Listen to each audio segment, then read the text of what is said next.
situación personal, por ejemplo, ¿no? Mi hija mayor tiene 6 años, este año ha terminado primero de primaria, ¿no? Entonces, lo que es el paso de infantil a primaria ha sido ¡buah! Tremendo, claro. Yo, desde ese primer día que tuve la reunión en el aula de inicio de curso y tú ves el aula, el contexto, en la que no hay color, en la que no hay espacio de juego, en el que hay un rinconcito con un corcho que te dicen esto en el primer trimestre desaparece, porque los niños se tienen que ir preparando para lo que viene después. Eso en un primero de primaria. Y en el que tú ves que el ritmo, ¿no?, cotidiano pues es a base de hacer fichas y fichas y fichas. Quien termina rapidito la ficha juega un ratito, quien no termina la ficha encima tiene el castigo por privación de que no tiene ese rato para jugar y encima lleva más fichas a casa, en unas fotocopias de malísima calidad que tampoco resultan atractivas ni... Entonces verás, y parto de la base que estoy satisfecha con el centro en el que están escolarizadas, ¿no? Pero me encuentro con esa realidad y poco menos que se te caen 2 lagrimones, ¿no? Porque dices tú, ay Dios mío, digo, está en primero de primaria, que si es que tiene 6 años, si es que esto la va a motivar, y a mi hija particularmente le gusta, ¿no? Y le gusta el cole y hace, y es responsable y tal, pero me imagino otros tantos niños que desde primero de primaria creo que los están frustrando, les están quitando las ganas y es un encorsetar tanto la educación que yo digo... Pues me estás planteando el tránsito de la educación infantil a primaria, ¿qué es? ¿Un puente o un abismo? Y desgraciadamente, en muchos casos, no en todos, porque realmente hay centros donde hay un planteamiento que hay una reflexión global de centro, entonces hay una continuidad en la línea del centro. Desgraciadamente esto en la pública parece que en la pública estamos condenados a que esto no se pueda dar, no entiendo por qué, pero bueno. ¿Qué sucede? Pues que realmente para los niños el paso de infantil a primaria significa, entre otras cosas, por ejemplo, la pérdida del suelo como espacio pedagógico. Los niños en infantil pasan mucho tiempo en el suelo, pero es que en primero también tendría que haber mucho. Yo estuve, los 2 primeros años que yo tuve primero y segundo, las 2 primeras horas y media de clase yo las tenía en el suelo, siempre, primero y segundo. Desaparecen los rincones, desaparece el juego como espacio de aprendizaje, el juego se convierte en el premio final si haces la tarea que se te ha encomendado, una tarea que ya vive como una tarea que no tiene ese componente lúdico, la tarea es trabajo, ya desde los 6 años estamos empezando a que un adulto cuando sea mayor no disfrute de su trabajo o no pueda encontrar cuál es mi trabajo en el que yo disfrute, porque ya desde pequeño estamos haciendo esa escisión. Volvemos a lo que decíamos antes, todo está dividido, todo está enfrentado, ¿no? Ahora es trabajo, ahora es juego, ¿no? No, es que el trabajo tiene que tener un componente lúdico, porque en el trabajo uno tiene que realizarse, uno tiene que crecer, uno tiene que ser feliz en el trabajo. Y esta sociedad, desgraciadamente, lo hemos organizado tan mal que no posibilita que las personas vayan descubriendo cuál es ese espacio de trabajo donde voy a servir a la sociedad, lo que te decía antes, de esta sintonía que yo siento ahora, que yo siento este gozo pleno porque en el trabajo que hago para el mundo, que yo siento que es un regalo, que realmente es un regalo para la vida, yo al mismo tiempo recibo ese regalo para mí porque a mí me colma ese trabajo, a mí me realiza ese trabajo. Y siento que no todo el mundo puede hacerlo, y siento que todo el mundo tiene derecho a hacerlo.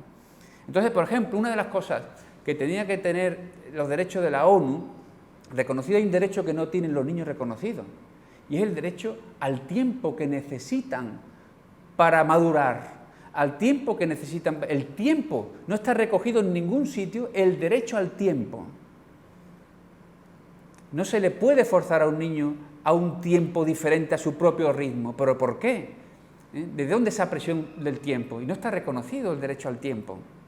Con lo cual habría que replantearse todos los modelos horarios que tenemos en la escuela y en la vida en general, ¿no?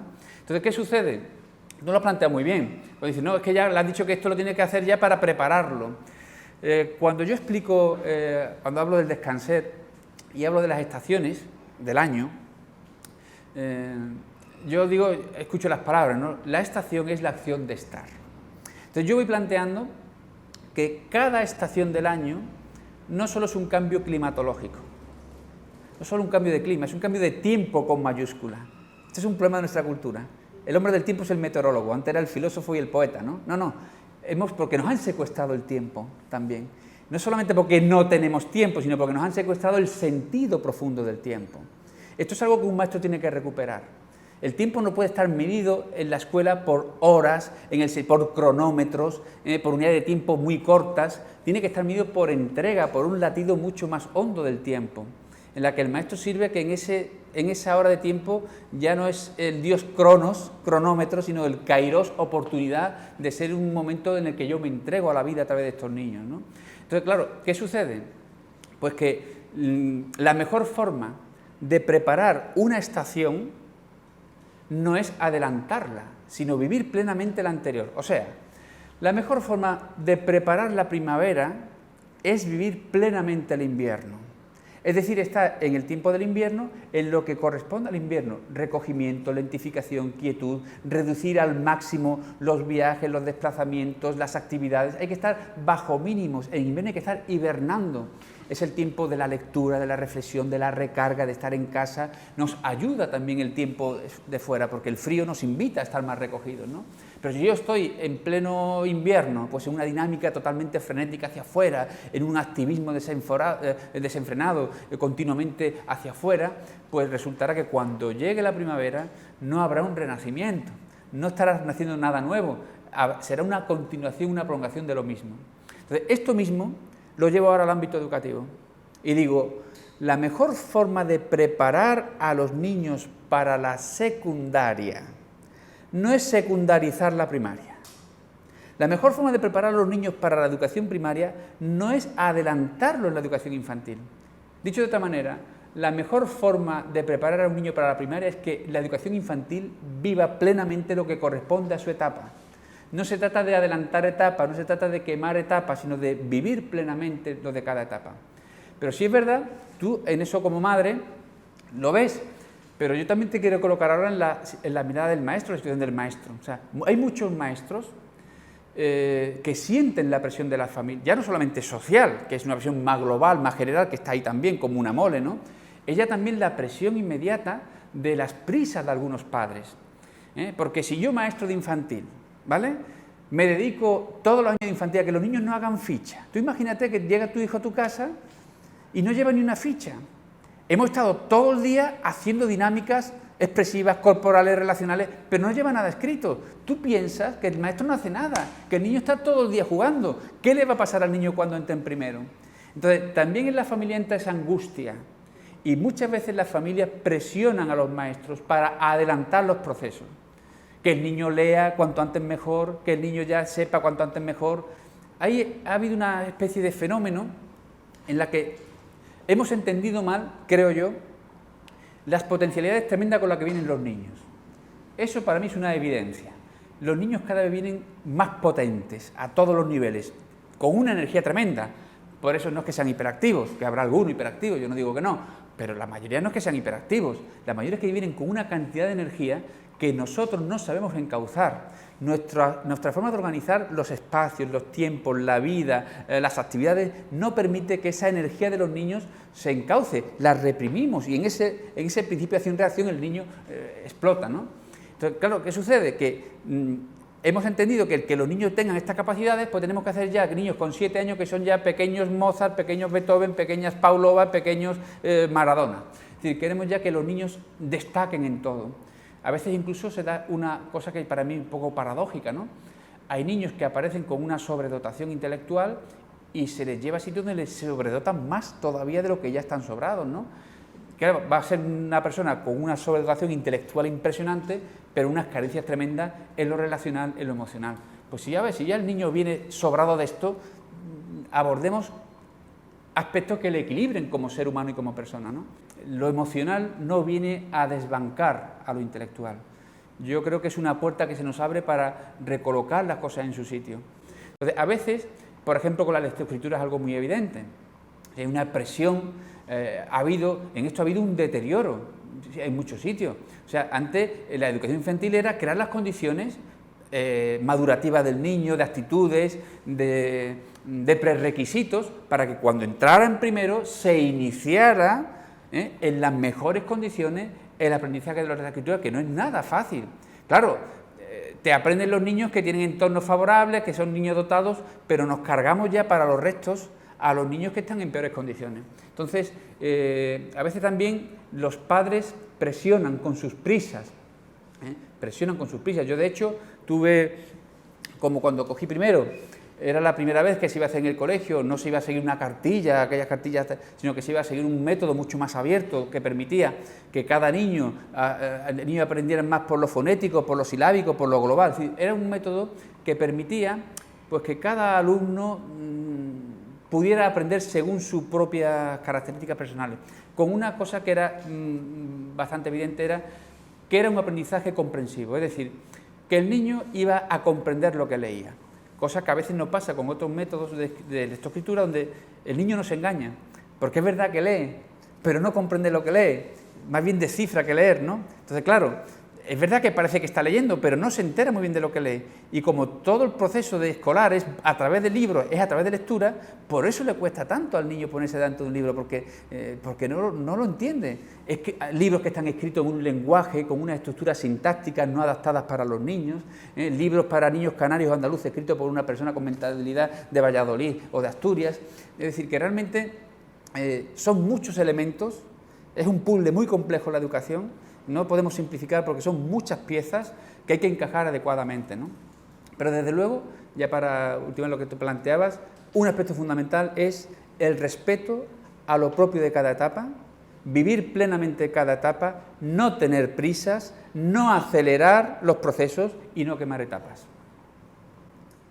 Y en esa línea, ¿en qué nos estamos equivocando más los padres y las madres? A ver, no sé si, si son equivocaciones o son simplemente modos de responder que están también en la cultura social. A veces también los padres siempre es como que no quieren para sus hijos lo que a ellos les ha hecho daño, quieren evitar a sus hijos. Y esto hay que tener mucho cuidado, ¿no? Porque a veces los padres, yo sí creo una tentación de los padres porque los hijos es lo que más amáis en el mundo. Y claro, a veces el amor es tanto que se convierte en una carencia. O sea, todo en exceso está ocultando una carencia. Hay una parte bíblica que dice que los amó hasta el límite, ¿no? Esa frase a mí me gusta porque hay que amar hasta el límite, todo lo que tú puedas, pero no en exceso. Porque si tú te pasas de ese límite, de esa línea, ¿no?, por decirlo así, lo que tú te pasas, el niño no lo va a desarrollar. O sea, si tú tú cargas, porque eso no es hacerse cargo, eso es cargar. Si tú cargas con aspectos que ya tu hijo, con 6 años, con 9 años, con 12 años, con 15 años, con la edad que tenga, ya puede asumir, porque ya puede asumirlos, está claro, el bebé no puede limpiarse él solo, y eso no genera ningún conflicto, ni emocional, nada, es obvio, la realidad es obvia. Entonces, cuando el niño puede hacerse cargo de algo, hay que dejarle que se haga cargo. O sea, ya por ejemplo de organizar su mochila, de organizar sus tareas, tiene que empezar el niño a hacerse cargo de lo que es su tarea, porque le estamos enseñando algo muy importante, a que él se haga cargo de las cosas que le corresponden. Entonces uno puede ayudarle en esa tarea. Yo, por ejemplo, cuando mandaba tareas a casa, se lo decía a los padres, digo, ojo, yo no quiero que los niños se encuentren a una policía o a un profesor particular. Digo, yo os eximo como maestro de esa responsabilidad de que los alumnos, vuestros hijos, hagan el trabajo que yo les pongo. Esto es un tema que quizá luego abordemos si queremos hablar de los deberes y de las tareas, ¿no? Porque es un tema complejo que hay que perfilar muchas cosas, pero en principio yo le decía, no, yo soy el que le pongo el trabajo. Claro, yo intentaba hacer un trabajo razonable, les daba mucho margen de tiempo, que el trabajo que hiciera en casa no fuera más de lo mismo que hacían en clase, sino en clase, como nos dedicamos más a cuestiones relacionales, de experiencias vivenciales, bueno, pues si luego una cosa de colorear, pues a ver, que estén los niños coloreando allí en clase, sí, yo estoy muy tranquilo en la mesa mientras colorean, pero ahí me pierden a mí los niños y yo pierdo a los niños. Pues si hay una tarea que es de colorear, que el niño está centrado, que le gusta, eso sí que puede hacerlo solo en la casa. Pues eso se lo mando para casa. Y el tiempo ese lo libero en la clase para una dinámica más relacional, que es cuando va a estar con sus compañeros y con su maestro. Entonces, sí, si yo mando una tarea a casa, le decía a los padres, bueno, tú primero le preguntas, eso es importante, le preguntas qué tal el día, cómo te has sentido, qué cosas has aprendido, y José María, ¿tiene algo pendiente, alguna tarea? Por saber, para que el niño vea tu interés, que te importa lo que vive en la escuela. Eso es fundamental. O sea, por eso los niños, hijos de familias que no han pisado la escuela o lo han pisado desde el fracaso, son niños que arrastran esa misma dinámica de sus padres, porque para sus padres la escuela no fue un espacio gozoso, para ellos la escuela, bueno, fue un mero lugar de tránsito. Entonces, queramos o no, eso ellos, los niños, respiran, los niños captan el alma de cómo sentimos las cosas.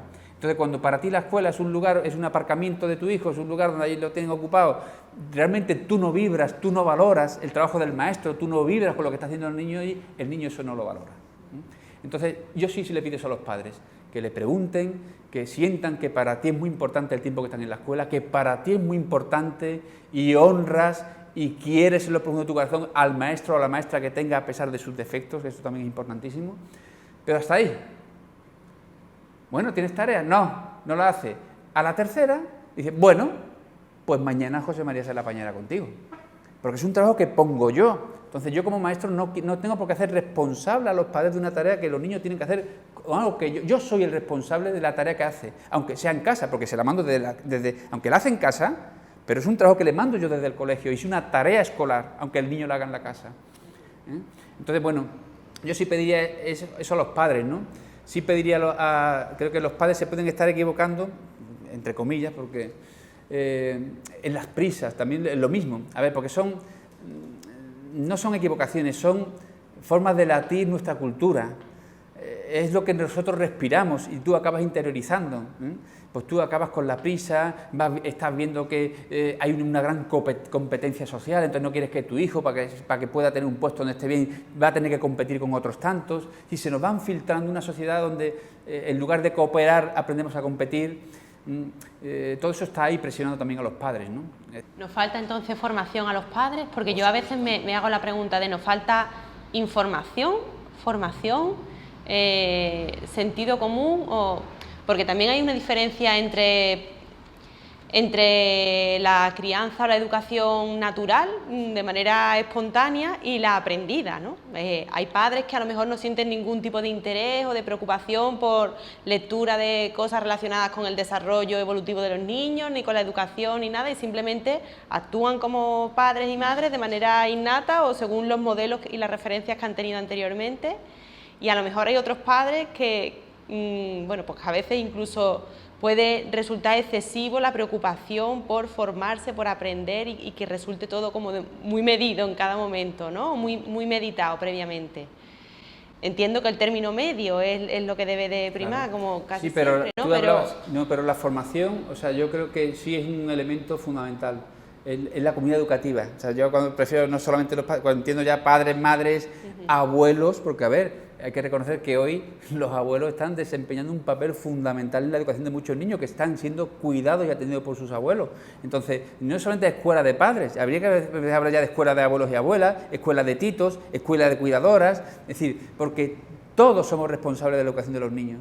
Entonces, yo siempre he sentido esto, ¿no? Si en un pueblo, desde el municipio, con todos los centros educativos, hubiera escuelas de formación, pero en la clave de que esa formación empezara ya con los jóvenes, educándoles, por ejemplo, en la formación de las parejas. Esto es algo así, esto es un temón social, se rompe una pareja cada 3 minutos y además se rompe mal, o sea, porque si se rompe el vínculo, pero queda la amistad y quedan adultos que pueden gestionar, que si por lo que sea ha habido una ruptura del vínculo, y esto está afectando mucho a los niños también, ¿no? Entonces, realmente, ¿dónde aprende un chaval hoy a construir una pareja, a construir una familia? Eso no se aprende de cubatas o de botellona. Entonces, tenemos que crear espacios en la sociedad donde los chavales aprendan realmente también qué es la pareja, qué es el amor, porque esto donde lo aprende un chaval. Por los modelos sociales que nosotros asociamos, esta confusión que hay entre el amor, el erotismo, realmente lo sexual. Esta sociedad no enseña a amar, pero esta sociedad no coloca la sexualidad. ¿Tiene que ser en un sitio diferente a la escuela? ¿El aprendizaje de todas esas cosas que estás nombrando? Bueno, no tiene por qué ser en la escuela, es decir, lo planteas como... Tiene que ser en la escuela, tiene que ser parte en la escuela, parte en la familia, parte en los medios de comunicación, en los videojuegos que los niños compran. Es decir, esta cosa, hubo un anuncio de la FAD, Fundación contra la Drogadicción, hace años, en el que se veía un chico que iban a bautizar a un niño, ¿no? Y se veía que venían, decía el padre, el padrino, iban llamando a su maestro de infantil, al de primaria, al músico que iba a ser el músico que él iba a escuchar sus canciones, al que va a construir el videojuego. Es decir, lo que no puede ser es que todo cargue sobre la escuela. Sí, porque sobre la escuela estamos vertiendo educación de género, educación en valores, educación emocional, educación sexual, ahora va a venir la educación vial. Sí, en la escuela la sociedad está descargando desde una actitud muy poco responsable sobre las espaldas de la escuela todo lo que hay que hacer educar a un niño. Bueno, la escuela tendrá que asumir su parte, pero es que encima no le quitamos ni esto, hay que prepararlos todavía también para el trabajo, hay que prepararlos para que tengan competencia social. Es decir, la escuela está con tal peso que ahí te explican la tristeza y la pena que hay en los maestros y en los niños, porque alegría significa estar aligerado, ¿no? Entonces tendremos que soltar parte de ese peso. Entonces realmente yo creo que tenemos que, ya no se trata lo que había hace años, en lo que estaba muy delimitado lo que hacía la familia, lo que hacía la escuela, porque era un entorno social mucho más simple, estaban más marcados. Hoy no, es decir, hoy un niño aprende tanto más que en la escuela a través de su móvil, de la tablet o del ordenador, porque pasa muchas horas manejando información, a veces no adecuada, el niño accede a estímulos no adecuados a su edad, porque no hay un control, ya los padres no tienen el control que había antes, ¿no? Ya se les escapa esa capacidad de control. Entonces tenemos que hacer un replanteamiento de manera que entendamos que, aunque siga habiendo parcelas específicas de cada ámbito, ¿no? Tiene que haber como un latido más común, un consenso común de que todos somos responsables, todos tenemos que participar de la educación de un niño. Entonces, te decía, pues si tú imagínate que empezamos porque haya programas en los ayuntamientos donde este tema de la pareja, de la convivencia, de las relaciones con los otros, y que luego pudiera haber, cuando sobre todo los niños son pequeñitos, cuando más las madres, sobre todo las madres se implican, no van a la escuela, visitan todo lo de la escuela, luego conforme va creciendo, ya en secundaria ya hay que llamarlo para que pueda pisar el centro, ¿no? Entonces esto no tiene por qué ser así, porque es verdad que ya el niño tiene otra edad, no estás tan próximo, pero la actitud del educador es la misma. Es decir, esta observancia del educador no cambia aunque tenga el niño 3 años a tenga 17. Es verdad que hay un cambio en las relaciones, tienes que ya, lo que te decía, dejar lo que el chaval puede ir haciendo, porque ya es más autónomo, pero la presencia del educador siempre ha de estar ahí, ¿no? Es como un faro, que aunque parezca que el niño está dándole la espalda, el niño siempre, aunque sea adolescente, está de reojo mirándote, ¿no? A ver hacia dónde tú apuntas y a dónde tú alumbras. Entonces, esta formación realmente es un reto que tenemos de educarnos, padres y maestros, educar a los padres en el ejercicio de la tarea educativa. Por una razón, tú decías, estos padres que lo hacen de manera natural, bueno, pero hoy ya, en una sociedad tan compleja como esta, antes podía ser, es decir, el niño crecía en una familia muy numerosa, veía a su padre trabajar, porque el padre trabajaba cerca de casa, había casa, es decir, era un entorno todo muy lento, había muy pocos estímulos, entonces era más fácil, para aquellos padres era mucho más fácil. Y no es que aquellos padres fueran extraordinarios, que no lo fueron, lo hicieron como los de ahora, como supieron y pudieron, pero lo tenían mucho más fácil que un padre de hoy. Esos padres, ¿por qué no funciona, sin embargo? O sea, sintiendo, perdona que te interrumpa, sintiendo, porque los padres sentimos esa preocupación y muchas veces esa falta de información o que se nos escapan cosas, hay recursos, es decir, hay iniciativas, hay gente que trata de poner en marcha escuelas de padres, conferencias, formación en bibliotecas, en centros culturales, en los propios colegios, es decir, hay muchas veces que hay un cierto sector de la población que trata de mover ese tipo de cosas, pero no funciona. ¿Por qué? Bueno, no funciona mayoritariamente. O muy minoritariamente. Sí, funciona con un público muy reducido. Sí, es así, pero a ver, es lo que parece, pero eso lleva a todos los terrenos, eso no solamente en la escuela y la educación. Tú ahora mira, por ejemplo, los programas más vistos en televisión, o sea, y los programas, un programa que hubiera educativo en televisión no es el que tiene mayoría, siguen siendo estos programas que llaman de prensa del corazón, que yo ya he pedido, y aprovecho ya este entorno, que ojalá alguien se haga eco, ¿no? De esta prensa del corazón, que yo llamo prensa del intestino grueso, ¿no? Y no del corazón, y que no es prensa rosa, sino negra. Entonces, lo que todavía, en el nivel de conciencia que hay mayoritariamente todavía, bueno, pues la gente ve con lo que vibra de alguna manera, también lo que le ofertan, ¿no? Entonces, también ahí tenemos mucho, te digo lo mismo, tenemos mucho que recorrer, mucho trabajo por delante. Ahora, ¿de qué se trata? Primero, la conciencia de que todo cambio real, y esto va a ser un cambio real, y por eso va a ser lento, y hay que tener paciencia, todo cambio real parte de abajo arriba y de dentro hacia afuera. Hasta ahora los cambios han sido de fuera hacia adentro y de arriba abajo.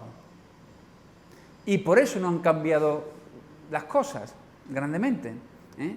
Entonces hay que tener paciencia para este cambio necesariamente tiene que ser en grupos pequeños.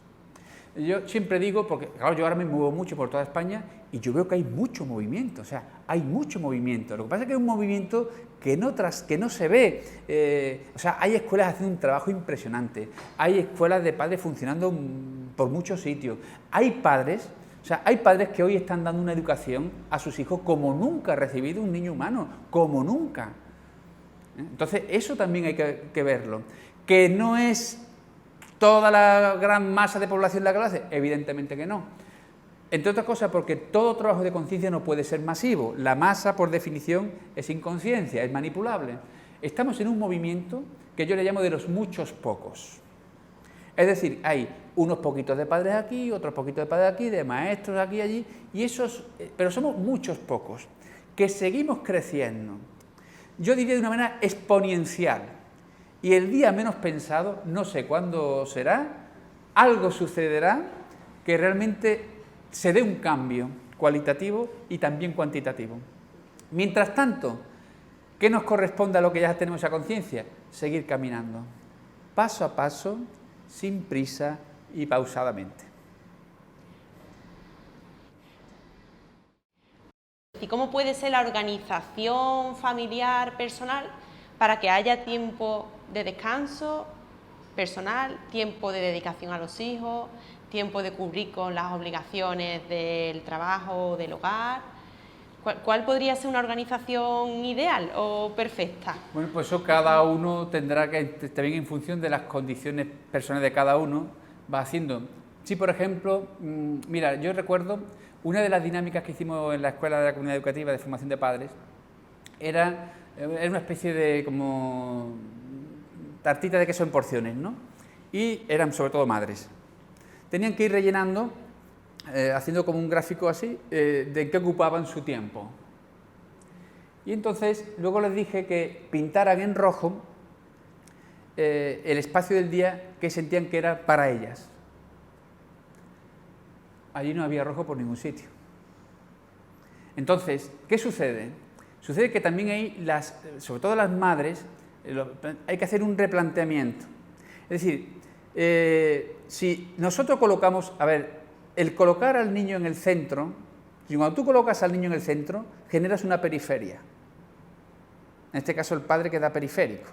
Ahora, como coloco al niño al centro, pues ahora como el niño quiere jugar al fútbol, yo el día que tengo de descanso, el sábado me tengo que levantar a las 8 para llevar al niño al partido de fútbol a las 8. Con lo cual, mi descanso está por detrás, en la prioridad, del entretenimiento del niño. Entonces, eso es algo que tendremos que hacer los adultos, un discernimiento, ver qué cosas ponemos primero. Por supuesto que el niño tiene derecho a las cosas fundamentales, eso sí que eso es evidente, ¿eh? Pero hay cosas, bueno, pues a lo mejor habrá que negociar los padres con los que llevan los equipos de fútbol de los niños infantiles y que no hagan ya un partido antes de las 10 de la mañana, que los padres puedan descansar, por ejemplo, ¿eh? Entonces, ¿qué sucede? Que cuando un niño crece con esta conciencia de que todo el universo está alrededor suyo, estamos creando pequeños emperadores. No se trata de construir que el niño sea el centro, sino que en lo que hacemos con los niños, el niño descubra su centro, que es diferente. Por eso cuando decía una educación paidocéntrica, no es una educación, el centro no es el niño, el centro no es el maestro, el centro no es el libro, no es el conocimiento. El centro de la educación siempre es el encuentro humano. Entonces, cuando tú colocas el encuentro humano en el centro, ya te dan pistas. Por ejemplo, bueno, ¿y por qué no? Un tiempo que estoy con mi hijo es un tiempo de descanso. Cosas en las que yo fundamentalmente descanse. Pero hay una cosa que un niño tiene que aprender. Un niño tiene que aprender que el adulto necesita su descanso y que para ti es una cuestión tan importante como otra, porque de hecho lo harías si estuvieras enferma. O sea, tú en un sitio de enfermedad, ahí sí que la enfermedad lo pone cada cosa en su sitio. Entonces, si un niño quiere una cosa, pero tú estás enferma, pones por encima de todo el cuidado de tu cuerpo, para que luego puedas seguir cuidando a tu hijo. Así tenemos que ver el descanso también. No hay que esperar que el cuerpo nos grite con la enfermedad o con el sufrimiento. Nos tenemos que adelantar desde la conciencia. Entonces, esta cultura necesita reelaborar todo, por eso voy a tener que hacer una segunda parte seguramente, hablar sobre la revolución del descanso, porque siento que es una revolución pendiente el descanso. Realmente necesitamos que los padres descansen, entre otras cosas porque tú descansada vas a tener otra alegría, otro tono, otra vibración. Tu hijo te va a disfrutar. O sea, ¿cómo te disfruta tu hijo? ¿Es que tu hijo te disfruta en algo cuando estás cansada, tensa, agobiada? Es que el tiempo que estás no estás. O como estás ahora en este modelo de padre-madre taxista, donde los padres están continuamente llevando a los niños de un sitio a otro y no están con ellos. Pues a lo mejor los niños no tienen que desarrollar 14 actividades, que desarrollen 4. ¿Qué hacíamos nosotros cuando pequeños? ¿Cuántas actividades desarrollábamos? En la calle, que era una actividad global, donde hacías de todo y aprendías de todo. Entonces también ahí, yo creo que los padres, en ese exceso tal vez, estamos desubicando a los niños, porque un niño que se siente centro acaba siendo un déspota. Un niño tiene que sentir que se le respeta desde lo más profundo, que se le ama desde lo más profundo, que se le atiende en sus necesidades profundas, no en los deseos artificialmente creados por la publicidad, sino en los deseos, en los anhelos profundos del corazón. Pero para eso tiene que sentirlo el adulto. Si tú estás desconectado de tus anhelos como ser humano, si tú estás desconectado de tus necesidades fundamentales como ser humano, no puedes activarlas en los niños. Entonces, al final vemos que los niños no son el problema, los niños son el espejo donde tenemos que mirarnos para ver cómo estamos nosotros. Luego, tal vez el tema ya no es qué hago con los niños, es qué estamos haciendo con nosotros. Porque cuando nosotros respondamos adecuadamente a ¿qué hago conmigo?, te aseguro que el que haces con tu hijo va a brotar espontáneamente. Vas a tener la lucidez de la sabiduría para afrontarlo, porque tú vas a estar con otro temple, con otra presencia, con otra claridad, con otro discernimiento. Mira, hay un episodio, yo cuando explico esto del descanso, yo ahí revito a esta cosa de la Biblia, ¿no?, cuando dicen al séptimo día descansó, ¿no? Y siempre digo que, bueno, a ver, yo no me imagino a un señor de barba blanca sudando la gota gorda después del Big Bang, ¿no? Bueno, yo digo que al séptimo día Dios, estamos en la metáfora bíblica, no descansa porque estuviera cansado, lo hace para crear el descanso. Luego significa que el descanso es un espacio creativo, porque uno se recrea en el descanso. Y entonces, si uno sigue leyendo, dice, bueno, ¿y qué hizo en el descanso? ¿A qué se dedicó? ¿A ver partido de fútbol, alguna película? ¿Se fue a las grandes superficies? No, dice la Biblia que se dedicó a contemplar lo que había hecho y vio que era bueno. El descanso es dotador de sentido y por eso andamos sin rumbo. Y como nosotros hemos pedido el norte, los niños están desnortados, porque como no paramos, tú cuando andamos perdidos, tú dices, andamos perdidos, pero no nos paramos. Cuando uno se pierde en el camino, lo primero que hace es pararse, ver dónde estoy, cómo estoy y ver por dónde tiro. No, esta cultura seguimos caminando a la deriva. Estamos perdidos, pero seguimos caminando, que pedimos 4 horas más a la vida. ¿Para qué quiere 4 horas más? ¿Para acabar más cansada todavía? Yo suelo decir en las conferencias últimamente, no es que no tengamos tiempo, es mentira, es que tenemos un exceso de tareas. Entonces, cuando tú le estás diciendo a tu vecina que es que no tienes tiempo, tú eres una menesterosa de la vida, te falta algo, careces de tiempo. Entonces estás en la conciencia de carencia. Pero si tú le dices a tu vecina, jo, mira, es que tengo una cantidad de tareas que hacer, estás expresando una abundancia. Por lo tanto, como tengo tanta tarea, voy a ser generoso, voy a repartir, algunas voy a soltar para que las coja a quien le corresponde, y otras las voy a repartir y otras voy a dejar ahí, por si alguien las asume. Es este segundo gran secuestro, que es el secuestro del tiempo. La dificultad muchas veces viene por saber discriminar o determinar qué soltar en cada momento, ¿no? Claro, eso es discernimiento. Claro. Es discernimiento, pero ¿cuándo disciernes? Cuando tú te paras con un lápiz y un papel y con minutos por delante para sentirte, sentir y ver por dónde sigues. No hay ese hábito de la reflexión, no hay en ningún sentido, ya no hay reflexión en ningún sentido, ni lo hay en el sentido de que las personas reflexionen. Hoy todos son opiniones de café. Tú ves los tertulianos, o sea, este modelo de tertulia televisiva, tú nunca has visto una tertulia televisiva donde alguien haya modificado la opinión con la que entró, nunca. Luego, no son diálogos, son sumas de monólogos, y a veces cuanto más gritas y peor y más insultas, más voz te van a dar en el programa, ¿no? Porque vas a subir la audiencia. Entonces, nos falta, no tenemos ese hábito reflexivo, pero tampoco en la escuela. ¿Dónde el niño tiene tiempo para reflexionar la tarea? Si está que ya está la maestra metiéndole pizza porque dentro de 10 minutos viene la que le sustituye. Entonces, realmente hemos perdido, al no tener tiempo, que es lo que tenían nuestros antiguos. Tenían tiempo. ¿Quién padecía de fibromialgia, de fatiga crónica antiguamente? Son enfermedades de ahora, de esta cultura, donde dice la fibromialgia que es el dolor de la fibra muscular, porque el músculo no puede con tanta tensión, ya no puede con este ritmo de vida. Entonces, todo este mundo es el que el niño respira, el que el niño transpira cada hora, cada minuto en su casa, en la escuela, en lo que le rodea. Y luego queremos que un niño esté centrado, atento, sereno en la tarea. Qué bonito sería para un niño, por ejemplo, que te vea entrar tú entras a casa y sientes que estás cansado, estás alterado. Pues tú le expresas lo primero a tu hijo, que te está demandando que juegues con él.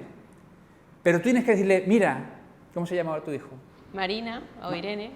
Marina, primero le validas lo que siente. Sé que ahora lo que te apetece y estás deseando, que mamá ha estado todo el día fuera, estar conmigo. Dice, yo voy a estar contigo, porque yo también quiero estar contigo. Ahora, dame 10 minutos, 15 minutos para que yo pueda estar contigo bien, feliz, contenta y descansada. Vengo agotada. Entonces la niña va a abrir los ojos y va a ver y te va a seguir a ver qué haces. Pues tú te vas a retirar, no sé, al sofá, a donde sea, vas a cerrar los ojos. Le estaremos enseñando a los niños algo fundamental, que su mamá se para y cierra los ojos. Mira qué curioso, tú te paras, porque cuando te paras, te reparas. Nos reparamos al pararnos. Y lo que la niña va a notar, porque te ha oído el tono de voz, cómo tú has entrado en casa, la niña va a notar que cuando tú después de 10, bastan 5 minutos, bastan 10 minutos, pero eso habrá que enseñarlo también, en los cuales tú cuando salgas, tu tono de voz, tu presencia va a ser diferente. La niña estará aprendiendo y te preguntará, ¿qué haces, mamá? Y tú le explicas, cierro los ojos porque voy a hacer un camino hacia adentro. Voy a hacer un camino al corazón, voy a hacer un camino por esa casa que es mi cuerpo, voy a relajarme, voy a respirar, lo puedes hacer en voz alta, como yo lo hacía con los alumnos, hasta que lo aprenden. Entonces, en ese tiempo tú descansas, tu hija descansa. El descanso tiene que ser considerado como un latido de la vida. Todo el latido, lo otro es taquicardia, lo otro es infarto. Infarto viene de infartus, es saturado. Lo que nos infarta es la saturación. Entonces, tenemos que ver que el descanso, la pausa, es parte del movimiento de la vida. Y la escuela tiene que tener otro ritmo, pausado. Hace falta una revolución no solamente en los horarios del tiempo, también del tempo. Es decir, de cómo planteamos las tareas, cómo planteamos las actividades, cómo se camina. O sea, tú vas a las facultades, a las universidades, o sea, cómo camina el profesorado de una cosa a la otra. O sea, tú ves que vamos de un sitio para otro sin estar nunca en ningún sitio, ¿no? Realmente tenemos todo un reto por delante, que es liberarnos del secuestro del descanso y del tiempo. Volviendo un poco al tema de la escuela, ¿diría José María que actualmente la escuela pública que tenemos es una escuela de calidad? ¿Podemos sentirnos tranquilos y confiados en la educación que tienen nuestros hijos actualmente en Andalucía? Bueno, antes de responderte te plantearía otras preguntas. ¿Tú dirías que la política que tenemos es una política de calidad? ¿La televisión, los medios de comunicación es una prensa de calidad? No. Si me lo preguntas a mí te digo que no. Es decir, primero, no se puede generalizar. O sea, la escuela pública, a ver, ¿qué es la escuela pública? La escuela pública, ¿cómo hablas de colegios concertados o colegios privados? A ver, yo he conocido colegios privados donde he visto muchísima libertad, y colegios públicos donde he visto muy poca libertad, incluso en el profesorado, dependiendo a ver qué inspector, qué administración o qué director te toca, ¿no? Directora. Es decir, la realidad nunca cabe en una etiqueta, por eso las generalizaciones son tan injustas, ¿no? Porque, a ver, yo sí que siento, yo soy hijo de la escuela pública, soy un defensor de lo público, posiblemente porque lo público es lo común, es lo de todos. Bueno, pero también se puede servir a lo común de todo, a lo mejor desde un centro concertado. He conocido centros concertados de verdad de un trabajo impecable. No es verdad, he visto centros concertados dedicados a los niños más desfavorecidos en condiciones muy penosas de trabajo, y que tampoco podemos tener esa mirada tan estrecha, ¿no? Yo sí que siento, porque hay algo que yo no entiendo, o sea, ¿por qué hay colegios privados o concertados, o colegios con una determinada incluso modelo educativo, por ejemplo de las escuelas Waldorf, ¿no? Donde esas escuelas pueden organizar como les da la gana el currículum, los agrupamientos, los horarios, los espacios? ¿Por qué yo sí y un maestro de la pública no? O sea, yo realmente lo que siento es que la escuela pública debería ser el espacio por excelencia donde los maestros pudieran renovarse, experimentar pedagogías alternativas, donde sintieran un gran apoyo social, un gran apoyo público, un gran apoyo desde lo político. Realmente, ¿por qué? Porque es la escuela de todos y para todos, ¿no? Entonces siento que realmente si algo yo siento, ¿no?, como maestro, me siento siempre un maestro público, es que realmente la sociedad tiene que velar mucho más por la educación, mucho más por los maestros. La escuela nunca puede guiarse por el criterio de la rentabilidad económica, todo en educación es una inversión a largo plazo, eso es seguro. Pero también es verdad una cosa, y es que no solamente se trata de tener más recursos, sino también gestionarlos adecuadamente. A veces hay sitios con muchos recursos que no se aprovechan bien. No se trata de que porque tengo menos alumnos me entrego menos o trabajo menos y me pongo a leer el periódico, sino que porque tengo posibilidades, porque me dan posibilidades, pues tengo tiempo para algo que tendría que hacer el maestro en ejercicio, que es investigar. Ese es otro tema interesante, ¿no? Porque claro, ¿quién investiga? Investigan los profesores de la universidad, que tienen menos horas lectivas, investigan los que están liberados del trabajo con los alumnos, pero quien realmente tiene que investigar es el maestro que está a pie, de obra, ¿no? Y eso significa tiempo. Entonces, todavía en la visión que tenemos, sobre todo del maestro de primaria, no, un maestro de primaria que tiene que estar con los niños las 25 horas, porque claro, en realidad es un guardero de los niños, un cuidador de los niños.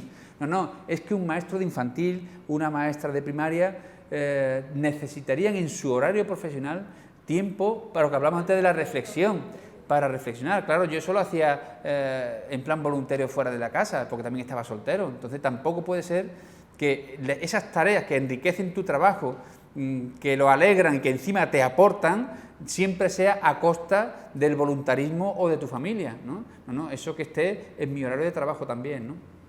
El maestro no es un peón albañil, un maestro no solamente coloca ladrillos sobre un plano que otros han diseñado, el maestro tiene que ser el arquitecto, el ingeniero y el albañil de su obra.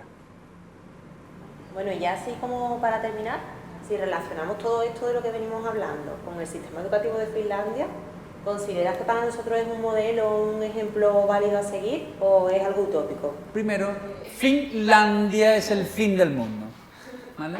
Está allí.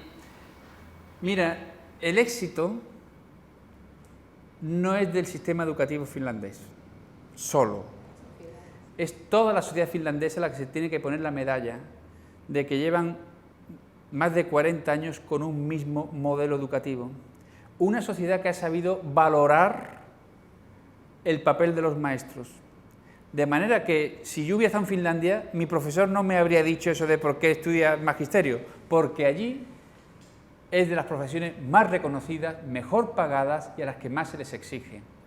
Entonces, pero también hay que entender, claro, la sociedad finlandesa la población con lo que es el Producto Interior Bruto. Es decir, no podemos comparar. Es decir, no podemos comparar un país que es mucho más pequeño, con unos recursos tremendos.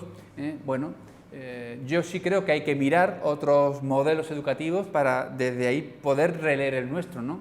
Pero ese trasladar los modelos realmente no funciona, ¿no?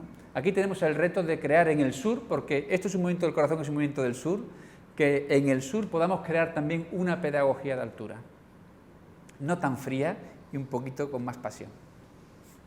Bueno, pues con ese reto nos podemos quedar, ¿no? Nos Para quedamos. finalizar la entrevista. Bien.